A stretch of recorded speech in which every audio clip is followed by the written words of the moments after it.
Bienvenidos todos a este nuevo video. Esta vez hablaremos sobre los estados financieros.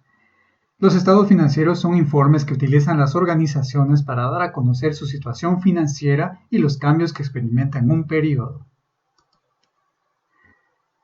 Según las normas internacionales de contabilidad conocidas como NIC y las normas internacionales de información financiera conocidas como NIF, los estados financieros son 5. Estado de situación patrimonial, estado de resultados, flujo de efectivo, cambios en el patrimonio, notas a los estados financieros. En este video veremos los dos primeros. El estado de situación patrimonial informa acerca de la situación de la empresa, presentando sus derechos y obligaciones, así como su capital y reservas.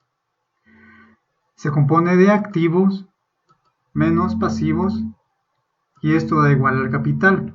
Y esto de aquí se conoce como la ecuación patrimonial. Los activos son los bienes y derechos de la empresa.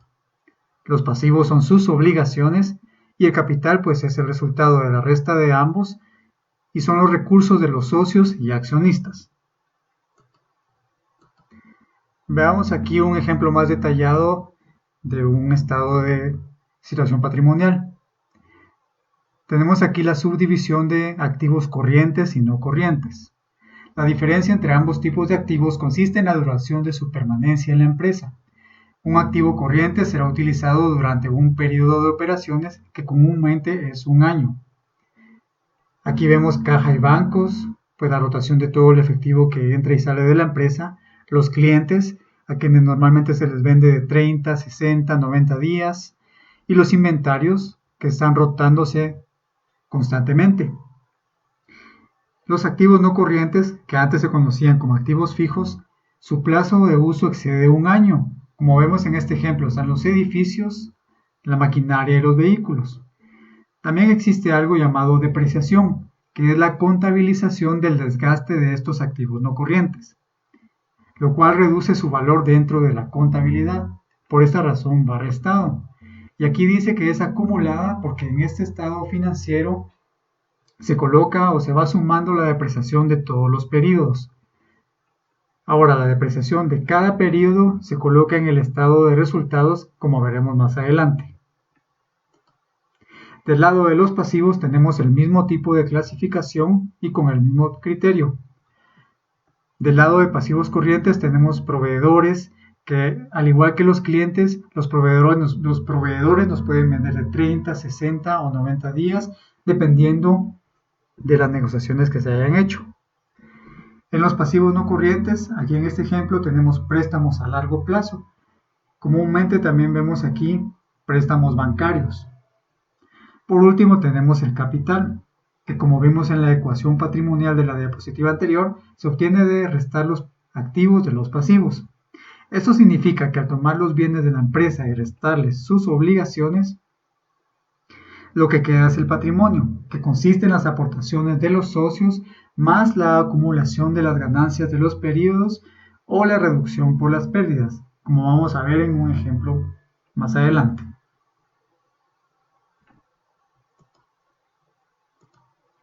El estado de resultados, que antes se conocía como estado de pérdidas y ganancias, informa las operaciones de la empresa durante un periodo.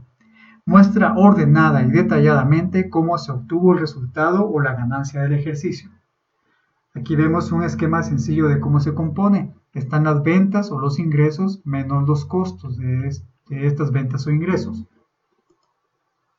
Y aquí digo ventas porque podría ser una empresa que vende mercadería o ingresos porque podría ser una empresa que presta servicios. A esto le restamos gastos de administración, gastos de ventas, le sumamos otros ingresos o le restamos otros gastos y nos da por resultado la utilidad o ganancia. Veamos este escenario con utilidad o ganancia. Pues aquí tenemos los ingresos por las ventas menos los costos de las ventas o el costo que tuvo eso que se vendió y nos da la utilidad bruta. Luego vemos los gastos de administración, que comúnmente tienen cosas como sueldos de administración, alquileres de administración, y los gastos de ventas, que también tienen comúnmente sueldos de ventas, alquileres de ventas, y coloqué aquí la depreciación, considerando que el vehículo que tiene la empresa pues se utiliza para las ventas, por lo tanto la depreciación que ese vehículo tuvo en este ejercicio se coloca aquí. Al restar de la utilidad bruta los gastos de administración y de ventas, tenemos la utilidad operativa. Luego pasamos a otros ingresos y gastos. En este ejemplo puse intereses ganados, que es considerado como otros ingresos, y al sumar eso, porque esto se suma por ser otros ingresos, tenemos la utilidad antes de impuestos. Luego calculamos los impuestos, al restarlos nos da la utilidad o ganancia del ejercicio.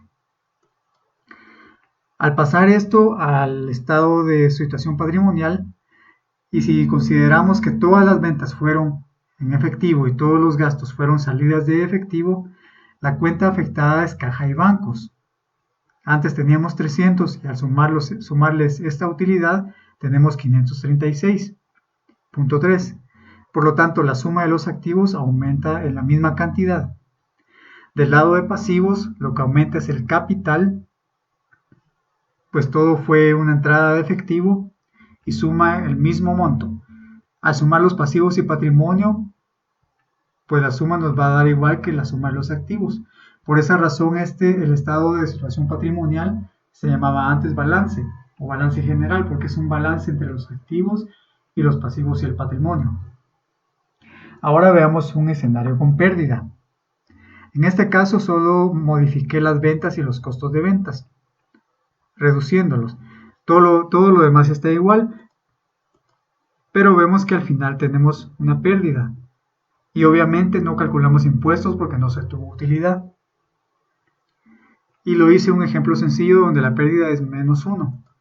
En este caso, al pasarlo a la situación patrimonial, restamos caja y bancos en 1, también la suma de activos se reduce en 1 y el capital no aumenta sino que disminuye debido a la pérdida. La suma de pasivo y patrimonios también se reduce y nos da igual que la suma de activos. Muy bien, espero que este video les haya gustado. Hasta el próximo video y adiós.